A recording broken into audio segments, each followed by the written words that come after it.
बहुत बुरा लगता है जब आपने मेहनत तो बहुत ज्यादा की हो लेकिन उसका फल न मिले। आपकी आधी उम्र निकल जाती है पढ़ने में और उसके बाद अगर आपको मनपसंद काम ना मिले तो ऐसा लगता है जैसे जिंदगी में मायूसी छा गई हो। पढ़ते पढ़ते अपनी उम्र को निकाल देना और किताबों में ही जिंदगी ढूंढ देना। हर किसी की जिंदगी ऐसे ही बीतती है और मेरी जिंदगी भी ऐसे ही बीती थी। मैं पढ़ाई में बहुत ज्यादा अच्छा हुआ करता था, क्लास में बहुत अच्छे नंबर आया करते थे मेरे, लेकिन जैसे ही पढ़ाई खत्म हुई और मैं असल जिंदगी में पहुंचा तो मेरे होश उड़ गए। जब हम स्कूल और कॉलेज में होते हैं तो हमें इतना पता नहीं होता कि आगे की जिंदगी कितनी मुश्किल होती है। कॉलेज के समय हम सोचते हैं कि पढ़ाई कब खत्म होगी और हमें जॉब मिलेगी, लेकिन जब पढ़ाई खत्म होती है तो पसंद की जॉब नहीं मिलती। बहुत कम लोग होते हैं जो अपनी पसंद की जॉब करते हैं। हर किसी को सैक्रिफाइस करना ही पड़ता है। मेरे साथ भी कुछ ऐसा ही हुआ था। लोन लेकर मैंने पढ़ाई की थी और अब जो भी जॉब मुझे मिल रही थी मैं लोन भी वापस नहीं कर पा रहा था। जॉब में कम पैसे मिल रहे थे और बचाकर ही मैं लोन वापस कर पा रहा था और खर्च के लिए कुछ नहीं बच रहा था। मैंने मन में जो भी सपने सजाए हुए थे वो पूरे नहीं होने वाले थे। मैं कभी रेस्टोरेंट में जॉब करता, कभी किसी ऑफिस में जॉब करता, मैं एक्स्ट्रा टाइम भी लगाता, लेकिन फिर भी मन की मुराद पूरी नहीं हो रही थी और इन पैसों में मैं खुशियां नहीं ढूंढ सकता था। कर्ज ही पूरा हो जाए बस वही काफी था। कब अपनी जिंदगी जी पाऊंगा? मैं तो बूढ़ा हो जाऊंगा इस कर्ज को उतारते उतारते, और मेरी आंखें ये सोचकर हर रात नम हो जाया करती थी। जितनी भी सरकारी नौकरी निकल रही थी उसमें भी मैं अप्लाई कर रहा था, लेकिन शायद मेरी किस्मत अब मेरा साथ नहीं दे रही थी। मुझे लग रहा था मेरी किस्मत अब नहीं जागने वाली और मैं ऐसे ही बूढ़ा हो जाऊंगा। शायद जिंदगी के इस बहाव में मैं भी बह जाऊंगा और मेरा कोई वजूद नहीं बन पाएगा। लेकिन किस्मत बदली मेरी। हमारे घर में एक पैम्पलेट गिरा हुआ था जिस पर एक नंबर लिखा हुआ था। फॉरेस्ट रेंजर की जॉब्स निकली हुई थी और मैंने वहां पर अप्लाई कर दिया था। मेरी इंटरव्यू भी हो गई, मेरा एग्जाम भी हो गया था और मुझे बहुत खुशी हुई जब मुझे उस जॉब के लिए सिलेक्ट कर लिया गया था। मेरी आंखों से आंसू निकल आए थे। मुझे लगा अब मेरी जिंदगी सुधर जाएगी। इस जॉब में तनख्वाह भी काफी अच्छा थी। मैं उस लोन को भी चुका सकता था, अपनी जिंदगी भी जी सकता था। और इस जॉब के लिए जैसे ही मेरी सिलेक्शन हुई थी मन में जैसे लड्डू फूट गए थे। 10 दिन के अंदर अंदर मुझे इस जॉब में ज्वाइन करना था और जैसे ही मैं पूरी तैयारी करके वहां पहुंचा, लगभग 10 दिन तक मेरी ट्रेनिंग हुई। फॉरेस्ट रेंजर का काम इतना आसान नहीं होता। जंगल में कभी कभी आग लग जाती है और उसकी तैयारी भी पहले से करके रखनी पड़ती है। कभी कभी आपको पेड़ों के ऊपर चढ़ना पड़ता है और उसकी ट्रेनिंग भी मुझे दी गई थी। जंगल में बिना खाना पीना इकट्ठा किए किस तरह से सरवाइव करना है वो भी सिखाया गया और 10 दिन तक मुझे पूरी तरह से तैयार कर दिया गया था। और उसकी ट्रेनिंग खास फील्ड पर हुई थी जहां 15-20 लड़के और भी थे, और मेरी ट्रेनिंग खास फील्ड पर हुई थी जहां 15 से 20 लड़के और भी थे। सबकी मेरी तरह ही ट्रेनिंग हो रही थी। ये बहुत बड़ा जंगल था। इस जंगल के अंदर कुछ हट बनाए हुए होंगे और वहां पर सबको रहना होगा। 1 हफ्ते हमें जंगल के अंदर ही रहना होगा, उसके बाद शिफ्ट चेंज होगी। अगला 1 हफ्ता किसी और का उस हट में लगेगा। इसी तरह हमें मिल बांट कर काम संभालना होगा और बड़े जंगल में बहुत सारे हट बनाए हुए होंगे। कभी कभी हमें अलग जगह पर भी जाना पड़ सकता है, लेकिन ज्यादातर एक ही हट में रहना होगा। मुझे काम पसंद था। मैंने सोचा था इससे आसान काम शायद मुझे जिंदगी में कभी नहीं मिलेगा। मैं भीड़ भाड़ को कभी पसंद नहीं करता। शहर में रहना मुझे बिल्कुल पसंद नहीं है। मैं तो उस गांव के सन्नाटे में रहना पसंद करूंगा जहां मुझसे कोई बात ना करे। मैं चिड़ियों की आवाज, पंछियों की आवाज सुनूं, जानवरों की आवाज सुनूं, लेकिन मुझे कोई परेशान ना करे।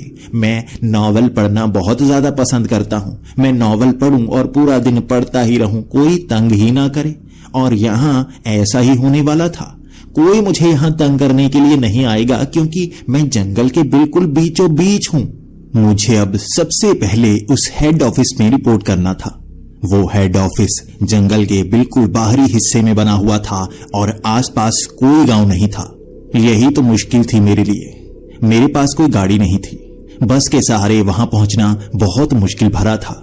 वहां सीधी बस कोई जाती ही नहीं थी और 3 किलोमीटर दूर ही बस का रूट बना हुआ था। वहां से चलकर मुझे उस हेड ऑफिस तक जाना पड़ा। वहां सबके पास अपनी बाइक थी और मेरे पास फोन तक नहीं था, इसलिए मैं किसी को बुला तक नहीं सकता था। लेकिन कोई बात नहीं, इतना तो मैं चलता ही रहता हूं। तो मैं चलकर हेड ऑफिस पहुंच गया था। वहां मुझे सबने पहचान लिया था क्योंकि मेरी ज्वाइनिंग वहीं से शुरू होने वाली थी। वहां मुझसे मिलने के लिए कई लोग आए। वहां पर और भी कई लड़के आए हुए थे जिनकी ज्वाइनिंग यहां पर थी। उनकी ज्वाइनिंग शायद अलग हट पर थी, मेरी हट नंबर 9 पर थी। वहां मुझे ज्वाइन करना था और इससे पहले वहां मिस्टर भाटिया रह रहे थे। मिस्टर भाटिया अब रिटायर हो चुके थे और वो मुझे वहां लेकर जाते, सब कुछ समझाते और उसके बाद वो मुझसे विदा ले लेते। ये मुझे बताया गया था और मिस्टर भाटिया से मैं मिला। वो बहुत ही खुश दिल लग रहे थे। उनकी बातें बहुत ही अच्छी थी। वो भी नॉवल पढ़ना, इस तरह किताबें पढ़ना और लिखना बहुत ज्यादा पसंद किया करते थे। आखिर जंगल में करने को और होता भी क्या है। वहां इंटरनेट तो होगा नहीं, वहां शायद फोन जरूर होगा, लेकिन मुझे नहीं लगता वो फोन से आप बाहर किसी को कॉल कर सकते हैं। इंटरकॉम की तारें वहां डाली गई होंगी और बस इतना ही काम किया जा सकता है। मैं अपना बैग बहुत सारी किताबें भरकर लेकर आया हुआ था, लेकिन मैं एक गलती कर चुका था। खाने का सामान भी मुझे लेकर आना चाहिए था क्योंकि वहां हट में रहना है और वो भी पूरे 7 दिन के लिए। उसके बाद मुझे भले ही 7 दिन की छुट्टी मिल जाएगी, लेकिन 7 दिन गुजारने के लिए काफी ज्यादा खाने की जरूरत पड़ती है। जब मैं वहां पहुंचा तो भाटिया सर की बातें सुनते सुनते मुझे अपनी इस गलती का एहसास हो गया था। खाना तो मैं लेकर ही नहीं आया। भाटिया सर ने जब ये सुना तो मुझ पर हंसने लगे। कोई बात नहीं, सबसे ये गलती होती है। यहां मैंने भी पहली बार ये गलती की थी। चलो मेरी गाड़ी में चलो, शहर जाकर कुछ खाने का सामान लेकर आते हैं। और तुम्हारा वाला 9 नंबर हट काफी अंदर जाकर है, वहां जाने में भी बहुत समय लगेगा। उसने अपनी घड़ी की तरफ देखा, 11 बजे हुए थे। तो मिस्टर भाटिया ने कहा, 11 बज चुके हैं, जल्दी से सामान लेकर आते हैं। मैं नहीं चाहता कि वहां जब तुम पहुंचो तो अंधेरा हो चुका हो। मैं चाहता हूं दिन के वक्त ही तुम्हें वहां पर पहुंचा दूं। इसके बाद मैं भाटिया सर की गाड़ी में बैठ गया और हम शहर की तरफ निकल पड़े। मेरे पास पैसे कम थे और मैं थोड़ा थोड़ा शर्मिंदा हो रहा था। वहां भाटिया सर हर महंगी चीज पर हाथ रख रहे थे, लेकिन मेरे पास इतने पैसे नहीं थे। जब पूरी चीजों का बिल बना तो भाटिया सर ने कहा, यह मेरी तरफ से एक गिफ्ट। तुम पहली बार ज्वाइन कर रहे हो, मुझे पता है तुम्हारे पास ज्यादा पैसे नहीं होंगे।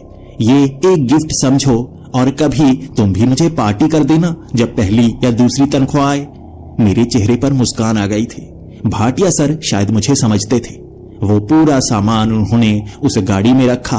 उसके बाद हम 9 नंबर हट की तरफ निकल पड़े। उसी हेडक्वार्टर के सामने से निकलते हुए हम जंगल के अंदर जा रहे थे। कोई भी साधारण रास्ता नहीं बना हुआ था। वहां बहुत सारी झाड़ियां थी, लेकिन टायरों के निशान बने हुए थे उस घास के ऊपर, जहां से शायद अंदर बहुत बार गाड़ी जाती होगी। वहां जब हम उस हट तक पहुंचे तो 3 घंटे का सफर हो चुका था। मैं खुद थोड़ा सा हैरान था, इतना अंदर जाकर है ये हट। जब दूसरे लड़के की शिफ्ट होगी, क्या उसके पास गाड़ी होगी? मिस्टर भाटिया ने कहा, कोई इंतजाम करेंगे। मुझे लगता है एक बाइक उसे दी जाएगी। जब वो आएगा उस बाइक से आएगा और तुम इस बाइक को लेकर यहां से निकल जाना। बस बैग टांगने में मुश्किल होगी तुम्हें, जब खाना लेकर आना होगा वहां थोड़ा कॉम्प्रोमाइज कर लेना। दूर से मुझे वो हट दिख रहा था जो लकड़ी का बनाया हुआ था। आसपास कंटीली तारों से बाड़ा बनाया हुआ था और अंदर बहुत सारा सामान पड़ा था। दूर से देखने में वो लकड़ी का हट काफी गंदा सा लग रहा था। मुझे लगा यहां मैं कैसे रहूंगा, जरूर सफाई करनी होगी। लेकिन जब उस कंटीली तारों वाला गेट खोलकर हम अंदर गए और वो दरवाजा खोला उस हट का, तो मेरे होश उड़ चुके थे। अंदर से बहुत ही सुंदर था। बिल्कुल साफ सुथरा बेड लगा हुआ था, एक बड़ी सी अलमारी लगी हुई थी, एक तरफ किताबों का ढेर लगा हुआ था, जबकि एक तरफ शेल्फ पर बहुत सारी किताबें पड़ी थी। मेरा मन खुश हो गया था, यहां तो मैं बहुत सारी किताबें पढ़ सकता हूं। जब मुझे मिस्टर भाटिया ने इशारा करके नीचे की तरफ दिखाया, वहां एक टीवी पड़ा था और नीचे बहुत सारी सीडीज पड़ी थी। उन्होंने कहा, यहाँ 150-200 फिल्में होंगी, शायद तुमने ये फिल्में देखी नहीं होंगी। हॉलीवुड की हिंदी में डब फिल्में हैं, इन्हें देखकर भी बहुत सारा समय बीत जाता है, तुम्हें बहुत मजा आएगा। वहां मिस्टर भाटिया ने मुझे और भी कई चीजें दिखाई और उसके बाद उसकी बेसमेंट भी दिखाई। वहां बेसमेंट में खेलने वाला सामान बहुत सारा पड़ा था, बैट पड़ा था, फुटबॉल पड़ा था और घास की बनी अजीब अजीब गेम्स सी थी।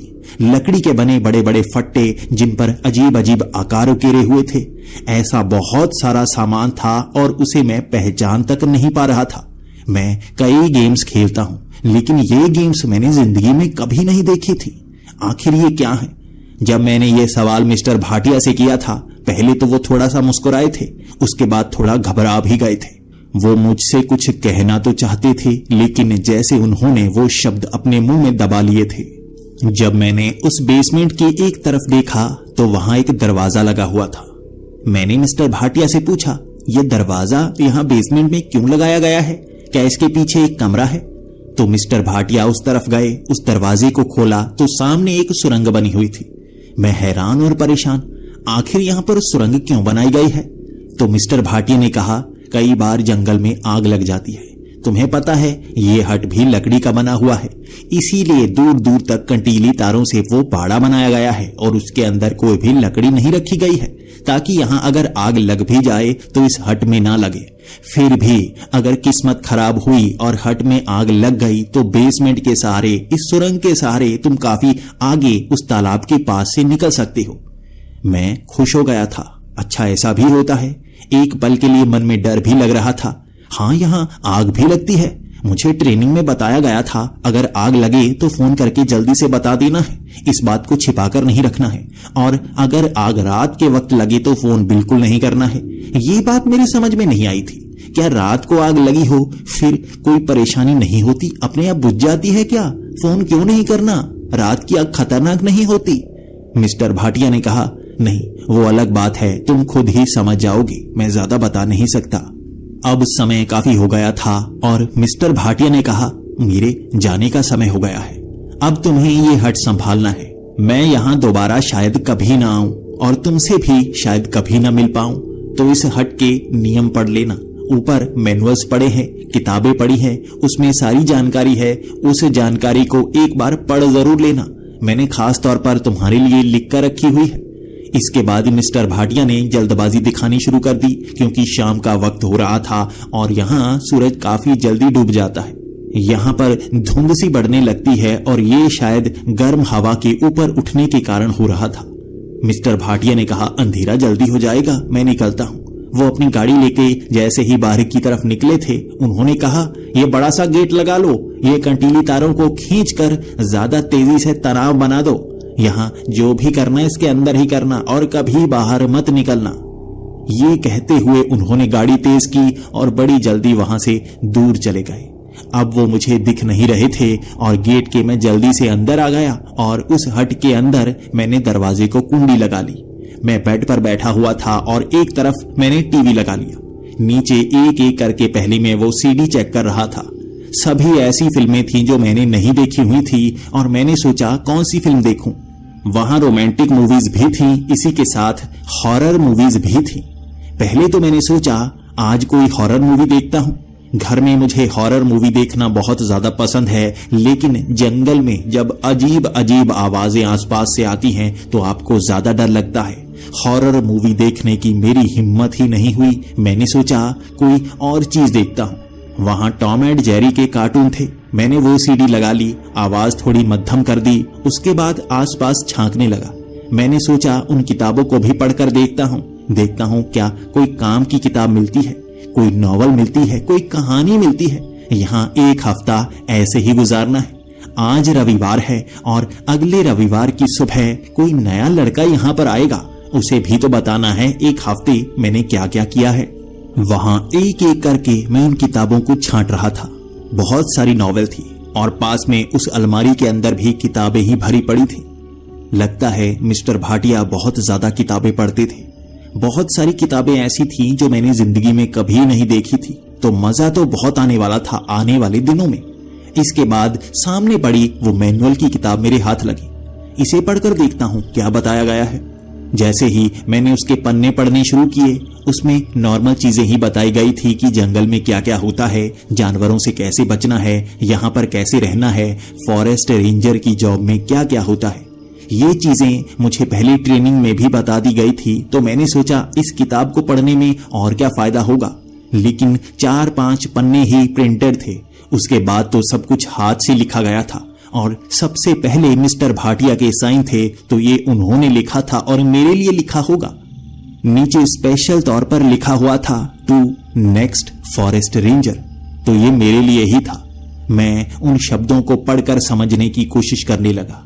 सबसे पहले तो कहा गया था कि जंगल बहुत खतरनाक होता है, यहाँ ऐसे ऐसे जानवर होते हैं जो हमें मार भी सकते हैं, हमें फंसा भी सकते हैं। इसीलिए कंटीली तारों का बाड़ा बनाया गया है ताकि कोई भी जानवर अंदर ना आ पाए। लेकिन कई जानवर शातिर भी होते हैं, कंटीली तारों को पार करके अंदर भी आ जाते हैं, इसलिए ज्यादातर घर का दरवाजा कभी नहीं खोलना है। अब यहाँ उस दरवाजे को देखकर मुझे भी अजीब सा लग रहा था। यहाँ बाहर वाले हिस्से में 3 दरवाजे लगे हुए थे। आमतौर पर घरों में 2 ही दरवाजे होते हैं, एक जाली वाला दरवाजा और एक मोटा लकड़ी का दरवाजा। लेकिन यहाँ पर 3 दरवाजे लगे हुए थे, एक जाली वाला दरवाजा, एक मोटा लकड़ी का दरवाजा और उसके पीछे लोहे की सलाखों का दरवाजा। यहाँ आसपास मैंने ध्यान दिया, कपड़ा हटाकर देखा तो हर जगह लोहे की सलाखें लगी हुई थी। जरूर यहाँ जानवर अंदर घुस आते होंगे और इन खिड़कियों को तोड़कर अंदर भी तो आ सकते हैं, इसीलिए यहाँ पर हर तरफ सलाखें ही सलाखें लगा दी गई थी। और अंदर आने का एक ही खास रास्ता था, वो था ये दरवाजा। अगर सलाखों वाला दरवाजा लगा दें तो कोई जानवर अंदर घुस ही नहीं सकता, मोटी सलाखें थी वो।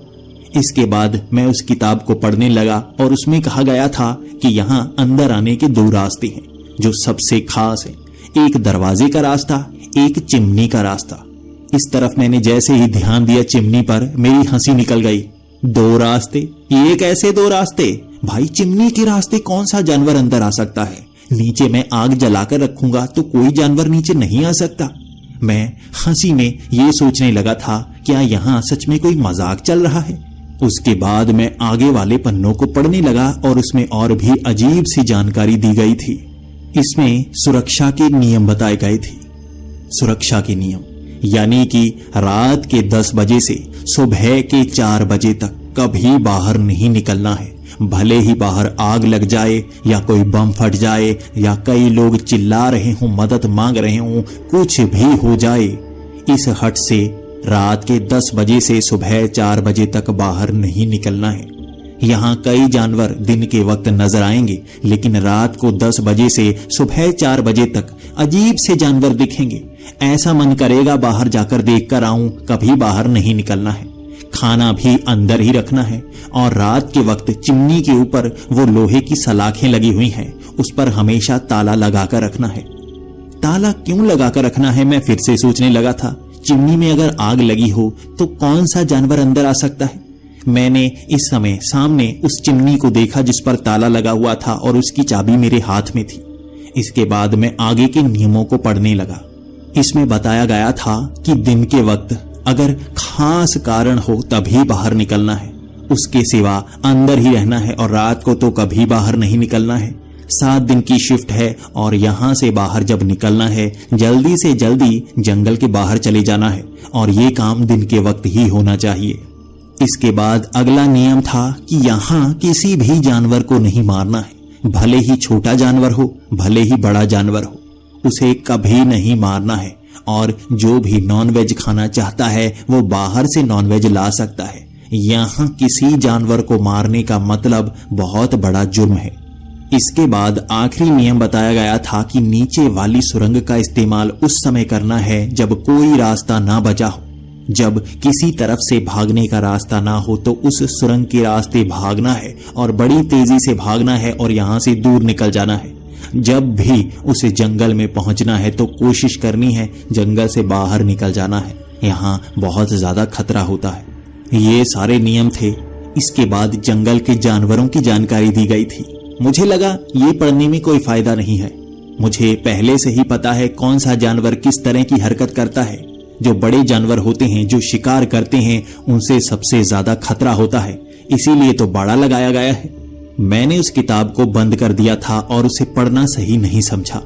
इसके बाद मैं सामने पड़े फोन को उठाकर ये चेक कर रहा था कि फोन कहां कहां पर लगता है। नीचे एक चिट लगाई गई थी जो इंटरकॉम की तरफ इशारा कर रही थी। यहाँ कुल 10 नंबर ही लगाए जा सकते थे, एक हेडक्वार्टर का और 9 अलग हट का। वहीं पर बात की जा सकती थी। अब अंधेरा घिर चला था। मुझे लगा कि अब जल्दी से मुझे बेड पर लेट जाना चाहिए और बाहर ज्यादा नहीं देखना चाहिए। वैसे मेरे काम में बाहर की निगरानी रखना भी है, लेकिन वो सब दिन के वक्त ही बताया गया है। रात को कोई भी काम नहीं बताया गया, बल्कि पूरी तरह से रेस्ट ही करनी है। इस वक्त समय रात के 9 बजे का हो गया था और मैं उन खिड़कियों के सहारे बाहर झांक रहा था। कभी कभी मन कर रहा था बाहर की लाइट जलाकर कुर्सी लगाकर बाहर बैठ जाऊं। उन कंटीली तारों को पार करके कोई नहीं आने वाला, एक बार देखूं तो सही। लेकिन वो नियम भी याद आ गए कि रात को बाहर नहीं निकलना है, तो मैं चुप करके अंदर बेड पर ही लेट गया। रात के 10 बजे वहां जानवरों की आवाजें आने लगी। ऐसा लग रहा था उस बाड़े के आसपास कई जानवर घूम रहे हों। वो आवाजें बढ़ती ही जा रही थी, पेड़ हिलते ही जा रहे थे। थोड़ी देर बाद अचानक ही वहां लाइट चली गई। और ये कैसे हुआ, मैं एक पल के लिए हैरान सा हो गया था। यहां अगर इस तरह से लाइट जाती हो तो मैं यहां और क्या करूंगा। यहां 2 लाइट सोर्स थे। दिन के वक्त ऊपर सोलर पैनल लगे हुए थे जिनसे नीचे लाइट आती होगी, और रात के वक्त शहर से कोई बिजली की तार डाली गई होगी जो यहाँ लाइट करती होगी। लेकिन अगर लाइट चली गई है तो मुझे एक बार चेक भी करना होगा। फ्यूज बॉक्स घर के बाहर लगा हुआ था और वक्त रात के 10 बजे का हो गया था, तो मैंने सोचा बाहर नहीं निकलूंगा। अगर नियम बताए गए हैं तो नियमों को मानना ही होगा। मैं चुप करके बेड पर लेट गया था। कुछ समय बाद बाहर उन कटीली तारों के पास और ज्यादा आवाजें आने लगी। वो आवाजें उन कंटीली तारों के हिलने की थी। मैं थोड़ा सा घबरा गया था। यहाँ ज्यादा जानवर लगते हैं और कंटीली तारों में कोई ना कोई फंस गया होगा। रात के वक्त मुझे नहीं निकलना चाहिए। वहां एक बड़ी फ्लड लाइट लगी हुई थी जिसके सहारे आसपास बहुत दूर दूर तक लाइट हो जाती। मैं उसे चला सकता था, लेकिन मैंने सोचा कि जानवरों को परेशान नहीं करना है। यहाँ भगदड़ ना मच जाए और कंटीली तारों में फंसा वो जानवर ज्यादा नुकसान ना खा जाए डरने के कारण, तो मैं चुप करके सो ही गया। अगली सुबह मैं उठा तो यहाँ लाइट नहीं थी, लेकिन सूरज की रोशनी अब आनी शुरू हो गई थी। तो ऊपर जो सोलर पैनल लगे थे उनसे नीचे बिजली आ रही थी एक तरफ। वो पूरी रात हट के आसपास से आवाजें आती रही थी। सुबह तक सही से मैं सो नहीं पाया।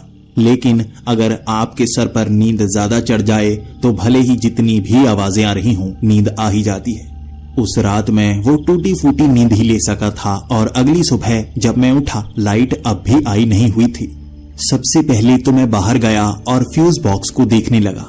मैंने ध्यान दिया वहां फ्यूज उड़ा नहीं हुआ था, बाहर की तरफ निकला हुआ था, जैसे किसी ने जानबूझकर वहां उस फ्यूज को खींचकर बाहर निकाला हो। एक पल के लिए मैं हैरान सा हो गया था। मैंने अपने अंगूठे के दबाव से उस फ्यूज को वापस लगा दिया और वहां हट में लाइट आ गई। लेकिन फिर भी मैं काफी देर तक सोचता रहा था, किसने किया होगा ये? फ्यूज बॉक्स खुला नहीं था, बल्कि अंदर से ही वो फ्यूज बाहर आ गया था। शायद यहाँ अपने आप आ जाता होगा, ये खराब होगा।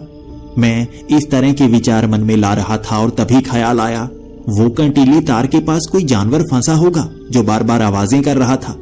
इसके बाद मैं उस कंटीली तार के पास गया। उस कंटीली तार को देखकर मैं पूरी तरह से हैरान हो गया था। उन कंटीली तारों को वहां कुंडी से निकालकर एक साइड किया हुआ था। ऐसा लग रहा था जैसे किसी इंसान ने उसे साइड पर किया हो और वो अंदर आकर गया हो। इस चीज को देखकर एक पल के लिए मैं डर सा गया था। यहाँ कोई चोर लुटेरे तो नहीं आते? कहीं बाहर वो फ्यूज उसी ने तो नहीं निकाला था? ये सोचकर मन में घबराहट बढ़ती जा रही थी। मैंने दोबारा से उन कंटीली तारों को उसी कुंडी से लगा दिया और अंदर से लोहे की एक तार लेकर आया और उसे जोर से उस पर लपेट दिया। अब आसानी से खींची नहीं जा पाएगी। ये किसी जानवर का काम नहीं लग रहा था, किसी इंसान का काम लग रहा था। मेरे मन में कई अलग अलग विचार आ रहे थे। यहाँ कौन आ सकता है? क्या कोई लुटेरा आ सकता है? जानवर तो ये कर नहीं सकता। भूत प्रेत तो नहीं, रात को भूत तो नहीं आते, इसीलिए नियम बनाए गए हैं कि 10 बजे से 4 बजे तक चाहे जो हो जाए बाहर नहीं निकलना है। विचार अलग अलग आ रहे थे और मैं यहां से बाहर नहीं जा सकता था। इस समय रोशनी थी तो मैं यहाँ बाड़े तक भी घूम सकता था। रात के वक्त तो अपने हट से बाहर ही नहीं निकलना है, इसलिए अब दिन के वक्त में बाहर ही रहूंगा, जानवरों को देखता रहूंगा और पहचान करूंगा यहाँ पर होता क्या है। बाहर पैरों के निशान जरूर होंगे अगर कोई इंसान आकर गया है। इसके बाद मैंने वो बड़ा सा गेट खोला जिसको अंदर से ताले से बंद किया गया था। मैंने ही वो ताला लगाया था जैसा मुझे बताया गया था। उसके बाद मैं बाहर गया। उन कटीली टूटी हुई तारों के पास में इधर उधर देखने लगा। वहां कई जानवरों के पैरों के निशान थे, बहुत सारे जानवर, और कुछ निशान भेड़िए और कुत्तों के पैरों के निशानों जैसे लग रहे थे। वहां मुझे इंसान के पैरों के निशान तक नहीं मिले, ना ही किसी जूते के निशान, ना उन कंटीली तारों में फंसा हुआ कोई कपड़ा दिखा था। क्या हो सकता है? ये कंटीली तारें क्या किसी जानवर ने ही पीछे हटाई थी? मैं अब ज्यादा सोचना नहीं चाहता था। मन तो कर रहा था आसपास घूम के आऊं, लेकिन फिर मैं थोड़ा सा डरा और गेट को लगाकर अंदर ही आ गया। अब मुझे ज्यादातर यहीं पर रहना है, बाहर बिल्कुल नहीं जाना है। वहां पास में एक बड़ा सा टावर भी बना हुआ था जिसके ऊपर चढ़कर मैं दूर दूर तक देख सकता था, लेकिन वो काफी ऊंचा था और उस पर चढ़ने का बिल्कुल मन नहीं था। मैं शाम को 5 बजे ही उस पर चढ़कर इधर उधर देखूंगा। जैसा कि मुझे टाइमिंग में बताया गया है कि सुबह 10 बजे और शाम के 5 बजे ही उस पर चढ़ना है। मैं सुबह के वक्त नहीं चढ़ूंगा बल्कि शाम के वक्त एक बार ही चढ़ूंगा। वो सीढ़ियां काफी ज्यादा हैं और सीधी ऊपर तक जाती हैं। मेरी टांग में आज थोड़ा सा दर्द हो रहा था तो मैंने ये प्लान कैंसिल कर दिया था और शाम को एक बार तो चढ़ना ही है। अब काम है, करना तो होगा ही। जब मैं अपने उस हट के करीब आ रहा था तो वहां कई जानवरों के पैरों के निशान काफी धुंधले से थे। ऐसा लग रहा था कि पैरों के निशान वहां बने होंगे और किसी ने उसे साफ करने की कोशिश की हो। इसे देखकर भी कुछ पल के लिए मैं डरा था, लेकिन तभी लगा हवा चली होगी, मिट्टी उड़ी होगी और इन पैरों के निशानों पर आ गई होगी। लेकिन बाड़े के बाहर तो बिल्कुल साफ पैरों के निशान बने हुए हैं। वहां भी तो हवा चली होगी, वहां तो वो निशान साफ नहीं हुए। यहाँ अंदर किसने साफ किए होंगे?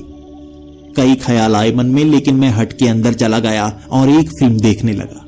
वो फिल्म देखते देखते मुझे हर डर का विचार बाहर निकलता हुआ दिख रहा था। मैं बिल्कुल नहीं डर रहा था क्योंकि वो एक एडवेंचर और एक्शन मूवी थी। दोपहर के वक्त तक मैं उस फिल्म को देखता रहा। मैंने कुछ खाना खाया और मैं बेड पर लेट गया।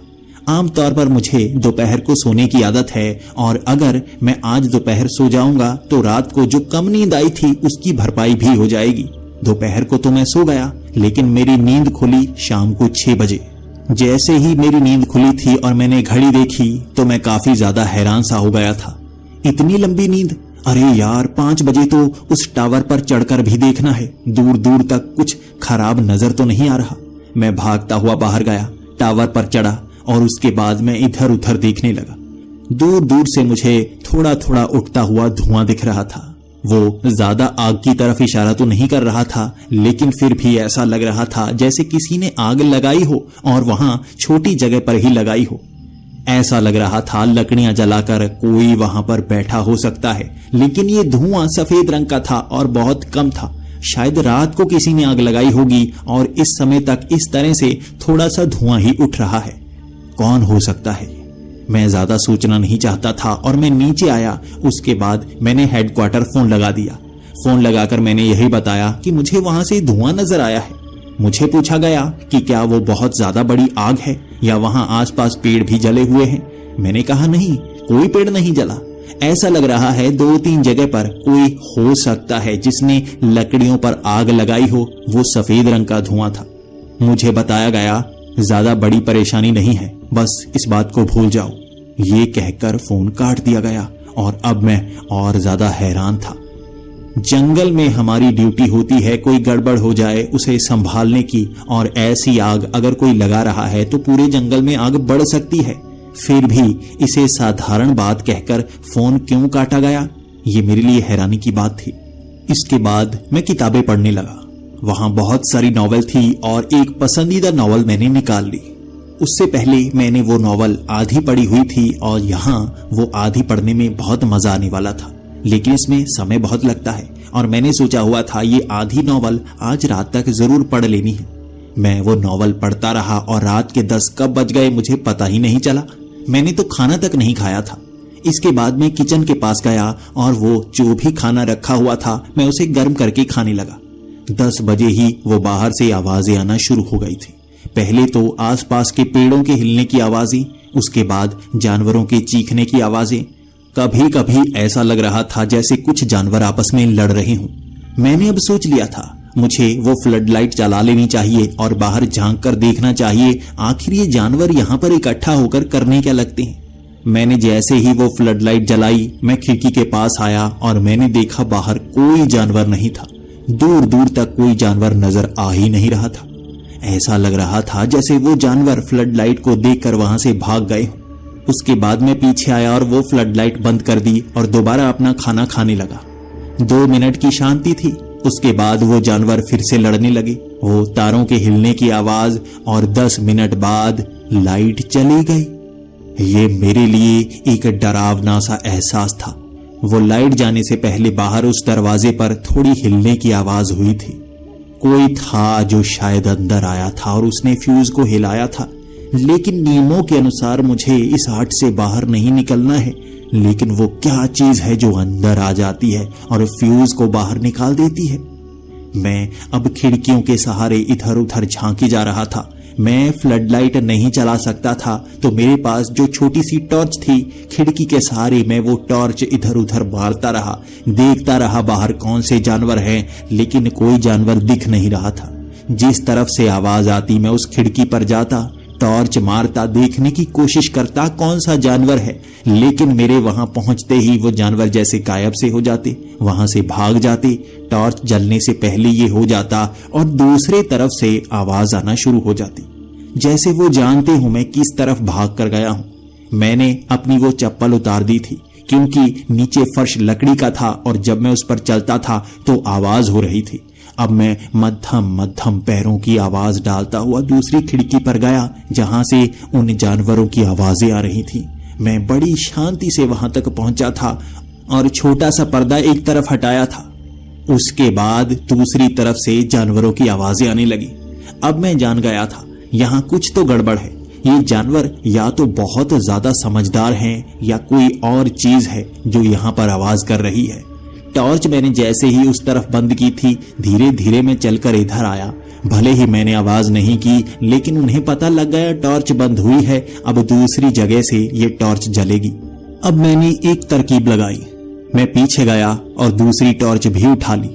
उसके बाद मैं एक खिड़की से बाहर झांकने लगा। मैंने एक टॉर्च वहीं लटका दी और ऐसा लग रहा था कि वो हिलती हुई किसी हाथ में हो। मैंने वो पर्दा वहीं पर लगाए रखा। उसके बाद मैं मध्यम मध्यम पैरों से दूसरी खिड़की की तरफ गया जहां से आवाजें आना शुरू हो गई थी। वहां छोटा सा पर्दा हटाया और मैं बाहर झांकने लगा। अब भी इसी तरफ से आवाजें आ रही थी। अब बस देरी थी मेरी टॉर्च जलाने की और मैं समझ जाता सामने कौन है जो आवाजें कर रहा है। मैंने तेजी से टॉर्च जलाई और सामने उन कंटीली तारों के पीछे कुछ भेड़िए थे और एक अजीब सा जानवर था जो कंटीली तारों को मुंह से खींच रहे थे। जैसे ही उनके चेहरे पर वो रोशनी पड़ी, वो एकदम से पीछे झाड़ियों में लोप ही हो गए और उसके बाद दूसरी तरफ से आवाजें आने लगी।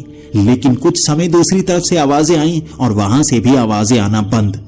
जैसे वो जान गए हों मैंने उन्हें देख लिया है। ये भेड़िए और कुछ और जानवर थे। उसके बाद मैं बेड पर आकर लेट गया और सोचने लगा, यहाँ भेड़िए इन कंटीली तारों को मुंह से खींचकर इस तरह से हिला रहे थे जैसे उन्हें हटाना चाहते हों, जैसे वो यहाँ अंदर आने का और बड़ा रास्ता बना रहे हों। मैं अब बहुत ज्यादा डरा हुआ था तो मैंने सोचा फोन घुमाता हूँ, हेडक्वार्टर फोन लगाता हूँ, उन्हें शायद कुछ पता होगा। मैं हेडक्वार्टर वो फोन लगाने लगा। 2-3 बार ट्राई किया मैंने, किसी ने फोन नहीं उठाया। उसके बाद मैं दूसरे हट में फोन लगाने लगा। यहाँ बहुत सारे हट हैं, कोई ना कोई तो बताएगा ही यहाँ हो क्या रहा है। मैंने हर जगह फोन लगाया, कोई फोन नहीं उठा रहा था। यही तो नियम था, रात के 10 बजे से सुबह 4 बजे तक फोन नहीं उठाना है और यकीनन कोई फोन नहीं उठा रहा होगा। अब इन हालातों को मुझे खुद ही संभालना है। जानवर यहाँ काफी शातिर से नजर आते हैं। उसके कुछ समय बाद से आवाजें आती रहीं और बार बार उन कटीली तारों के हिलने की आवाज आ रही थी। मैं चुपचाप वहां बैठा रहा। मुझे परेशानी हो रही थी, लेकिन मैंने रुई कानों में दबाई और मैं सो गया। मुझे नींद कब आई पता नहीं चला। सुबह के 9 बजे मैं उठा था और वहां काफी सूरज की रोशनी हो चुकी थी। सोने में देरी हो गई, इस कारण सुबह उठने में भी देरी हो गई। मैं बाहर जाकर देखने लगा तो बाहर जानवरों के पैरों के निशान उस हट के अंदर तक आए हुए थे। वहां उस दरवाजे पर भी खरोंच के निशान थे, बाहर वाले उस जाली पर भी खरोंच के निशान थे। एक तरफ वो कंटीली तार को जैसे खोलकर पूरा रास्ता बनाया गया था। उन कंटीली तारों को ऐसा नहीं लग रहा था कि जानवर ने खींचकर इस तरह से रखा होगा, बल्कि किसी सोच समझ वाले इंसान ने उसे घसीटकर गोल गोल घुमाकर एक तरफ किया हुआ था। ऐसा नजारा दिख रहा था। जानवरों के पैरों के निशान अंदर मिट्टी पर बहुत ज्यादा बने हुए थे और जब मैं चलता हुआ उस गेट के बाहर देखने लगा, वहां भी बहुत सारे जानवरों के पैरों के निशान थे। कल वाले पैरों के निशानों से भी ज्यादा आज थे और आज कुछ अलग अलग भी थे। मुझे रात को भेड़िए नजर आए थे और एक जानवर जिसकी सफेद आंखें दिखी थी, बड़े बड़े कान दिखे थे, उसका आकार भेड़ियों से ज्यादा था। वो कौन सा जानवर था मुझे पता नहीं लगा, लेकिन कोई और जानवर है यहाँ जो खतरनाक हो सकता है और वो भेड़ियों पर हमला तक नहीं करता, उनके बीच रहता है। कौन है वो? मैं पूरा दिन इसके बारे में सोचता ही रहा था। मैंने दिन में हेडक्वार्टर फोन भी लगाया था और इसके बारे में भी बताया था, लेकिन कोई भी सही और वाजिब जवाब मुझे नहीं मिला था। इसके बाद मैं रात का इंतजार करने लगा और आज रात मुझे खुद ही पता लगाना होगा आखिर ये कैसे जानवर हैं और यहाँ ये करना क्या चाहते हैं, और क्या कोई अजीब सी शक्ति भी यहाँ मौजूद है। आज सब चीजों का पता लगा ही लूंगा। सबसे पहले दिन के वक्त बाहर जो फ्यूज बॉक्स था उस पर मैंने ताला लगा दिया था और बड़ा सा एक जंगला भी फंसा दिया था। कोई भी वहां उस जंगले को हटा नहीं सकता और ताले को खोल नहीं सकता। उसके बाद मैं रात होने का इंतजार करने लगा और आज रात तो मैं पता लगाकर ही रहूंगा। जैसे ही 10 बजे वहां आवाजें आना शुरू हो गईं।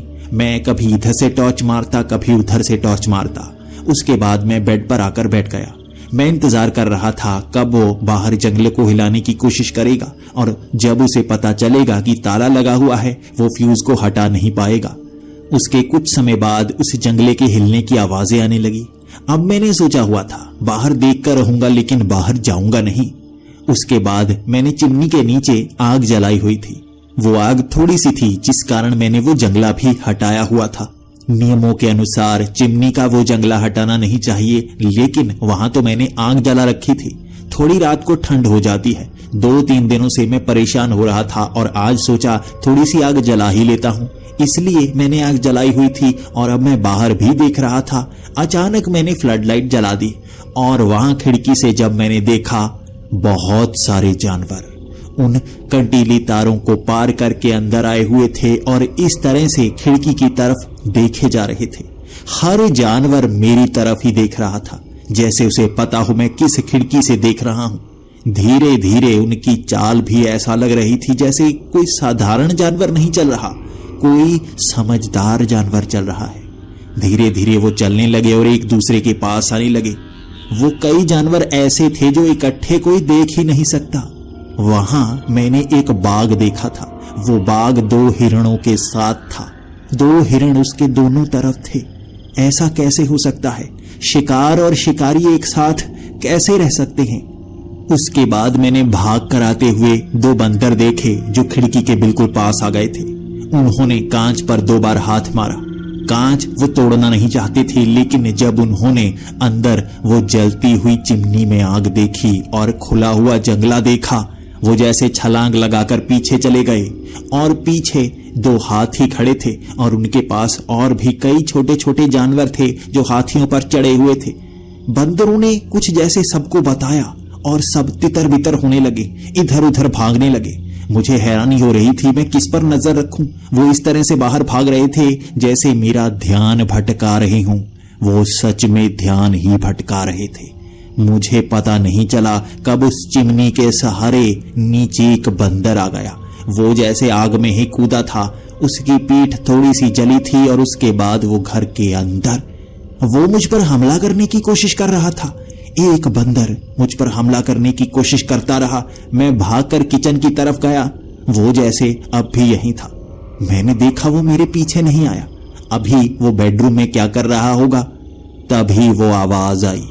वो लोहे की सलाखों को खोलने की आवाज नीचे से कुंडी खोली जा रही थी। मेरा दिमाग चलने लगा। वो करना क्या चाहता है? वो दरवाजा खोलना चाहता है। वो सबको अंदर आने देना चाहता है। मैं भागकर बाहर गया। उस बंदर ने वो सलाखों वाला दरवाजा भी खोल दिया था।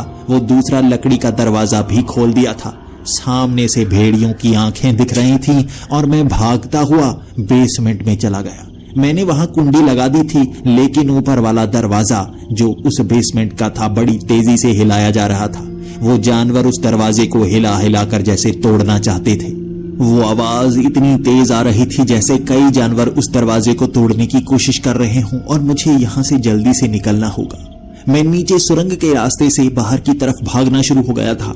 ये सुरंग कितनी लंबी है मुझे नहीं पता, लेकिन टॉर्च के सहारे में आगे देखे जा रहा था। वहां बहुत सारी मिट्टी पड़ी थी, मकड़ी के जाले लगे हुए थे, लेकिन मैं उन्हें चीरता हुआ बस आगे भागे जा रहा था। वो सुरंग बहुत लंबी थी और तालाब के पास से निकली। वो तालाब भी हमारे उस हट से बहुत दूर था। तालाब के पास निकलते ही वो चांद की रोशनी में मैं इधर उधर झांकने लगा था। मैं कहाँ आ गया हूँ? किस तरफ मुझे जाना है? वो सुरंग कई बार घुमावदार थी और वहां से घूमते घूमते मुझे दिशा का सही ज्ञान रहा ही नहीं। चांद बिल्कुल ऊपर था, उसके सहारे मैं पता नहीं कर पा रहा था कि मुझे किधर जाना है। उसके बाद आसपास से वो जानवरों की आवाजें आने लगी, जैसे वो जानते हो मैं कहां से भागा हूं। सुरंग से आवाजें आ रही थी। वो सुरंग तक पहुंच गए थे। मैं क्या करूं? कहां भागूं? मैं तालाब की एक तरफ भागना शुरू हो गया। जानवरों की आवाजें पीछे से आती रही, उनके भागने की आवाजें। वो मेरा पीछा कर रहे थे। कई जानवर मेरे करीब तक पहुंचे। वो बंदर पेड़ों पर चढ़े हुए थे। पेड़ों पर छलांगे लगाते हुए वो मेरा पीछा कर रहे थे। मैं हाँफता हाँफता आगे बढ़ रहा था। मेरी सांस चढ़ चुकी थी। मुझे बहुत ज्यादा प्यास लगी हुई थी। दिल की धड़कन इतनी तेज थी जैसे मैं अभी मरने वाला हूं। मैं क्या करता? एक खंडहर के पास, उन पत्थरों के पास नीचे गिर गया था और मेरी आंखों के सामने वो भीड़ लगी थी जानवरों की। शिकारी शिकार सब साथ।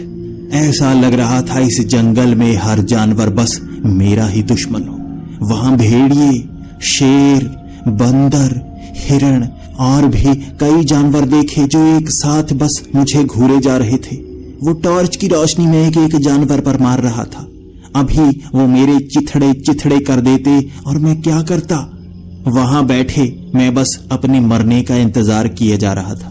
तभी मैंने उन सबको चीरता हुआ बाघ आता हुआ देखा। वो जानवर एक तरफ हो गए थे और उनके बीच से चलकर आता हुआ एक बाघ मेरे बहुत करीब आ गया। उसका मुंह और मेरा पैर लगभग 1 फुट की दूरी पर था। मैं लेटा हुआ था, न हिल रहा था, जैसे मैं खुद को शिकार समझ चुका था। मैं इंतजार कर रहा था कब वो अपने दांत मेरे शरीर में गड़ा देगा। बस दर्द कम हो और वो मुझे ऐसे ही मार दे। मैं मरना नहीं चाहता, लेकिन अब रास्ता कोई नहीं बचा था। मेरी दोनों टांगें खुली थी और उसने 2 कदम और आगे बढ़ाए। उसका वो विशाल मुंह मेरे चेहरे के बहुत करीब था, लेकिन वो जैसे मेरा शिकार नहीं कर रहा था, मेरी आंखों में घूर रहा था। वो मेरे शरीर के अंदर का डर महसूस करना चाहता था, जैसे वो मुझे जानना चाहता था। वो पलकें झपका रहा था और उस समय मुझे महसूस हुआ जैसे ये कोई जानवर नहीं, कोई इंसान हो, कोई समझदार इंसान जो बार बार सर हिलाकर मेरे चेहरे के हाव भाव समझने की कोशिश कर रहा था। उसके बाद उसने मुझे नीचे से ऊपर तक सूंघा। मेरे कपड़ों के अंदर क्या है जैसे वो जानना चाहता था। उसके सूंघने के बाद मेरे चेहरे के ऊपर वो दहाड़ा था, जैसे मुझे डराना चाहता हो। उसकी वो दहाड़ और उसके मुंह से निकलकर आता वो थूक मेरे चेहरे पर गिर रहा था। मेरी आंखें बंद हो गई थी। मैं नहीं जानता था वो कब मुझे मार कर रख देगा, लेकिन जब मैंने आंखें खोली उसका चेहरा सामने था। वो मुझे घूरे जा रहा था और आसपास के वो जानवर पीछे हटने लगे थे। उन्होंने अपने कदम पीछे हटाने शुरू कर दिए थे। हर जानवर जैसे वहां से जा रहा था। मुझे देखने के बाद अब वो वहां से जा रहे थे, लेकिन वो बाघ अब भी मेरी आंखों में आंखें गड़ाए हुए था। वो गुर्रा रहा था, लेकिन जैसे वो खुद को रोके हुए था।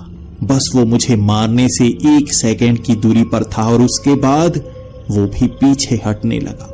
वो गुर्राता हुआ आंखों में झांकता हुआ पीछे हटता गया और काफी पीछे जाकर वो मुड़ा और अचानक उन झाड़ियों में लोप हो गया। मैं अब भी उस खंडहर के पास जमीन पर लेटा हुआ था और उठने की हिम्मत नहीं थी। सांस चढ़ी हुई थी। भले ही बहुत समय से मैं बैठा हुआ था, लेकिन आपके सामने अगर मौत हो तो दिल की धड़कन बढ़ जाती है, सांसें तेज हो जाती हैं। मेरे साथ वैसा ही हुआ था। उसके बाद लगभग आधा घंटा लगा मुझे उठकर खड़ा होने में। मैं अब चलने लगा था। उस सुरंग के पास पहुंचा और वहां से मुझे पता था कि मेरा वो हट कहां पर है, लेकिन मैं उस सुरंग में नहीं गया। ऊपर से चलकर जा रहा था इस जंगल के अंदर से। वहां मुझे कई जानवर आसपास पेड़ों के पीछे से दिख रहे थे, लेकिन अब डर नहीं लग रहा था। अगर वो मुझे मारना चाहती तो वही मार सकते थे, लेकिन उन्होंने मारा नहीं, इसलिए अंदर से डर भी खत्म हो गया था। मैंने एक तरफ एक भेड़िया देखा जो जमीन पर लेटा हुआ था। शायद वो सोने की कोशिश कर रहा था। उसके करीब से निकला था। उसने आंखें खोलकर देखी थी। उसके बाद वो आंखें बंद कर गया और मैं करीब से गुजर गया। जैसे अब डर नहीं लग रहा था जानवरों से, जैसे मौत का डर खत्म हो चुका था। मुझे ऐसा लग रहा था मैं कब का मर चुका हूं, बस ये दुनिया कोई और है। चलता चलता मैं उस बाड़े के पास पहुंचा। वो कंटीली तारें वहां बिखरी पड़ी थी। उन जानवरों ने वहां पर उन कंटीली तारों को इस तरह से हटाया था, शायद मेरा पीछा करने के लिए। वो हट के अंदर आए थे। ऊपर से कई लकड़ियों के जो फट्टे थे वो निकले हुए थे। दरवाजा आधा टूटा हुआ था। उसके बाद मैं अंदर गया और मैंने चिटिकनी तक नहीं लगाई। दरवाजा खुला था। आज मैं ऐसे ही सोने वाला था। थकान बहुत ज्यादा हो चुकी थी। अब ऐसा नहीं लग रहा था कि कोई मुझे मारेगा। वहां लेटा हुआ मैं फोन भी घुमा सकता था, लेकिन कोई उठाता नहीं। उसके बाद मैं बेड पर लेटा रहा और नींद कब आई मुझे पता नहीं चला। अगली सुबह जब मैं उठा, सबसे पहले मैंने अपने शरीर को देखा। क्या मैं जिंदा हूं? मैं जिंदा था। कोई खरोंच का निशान नहीं। भागने के कारण जो चोट लगी थी वही चोट थी।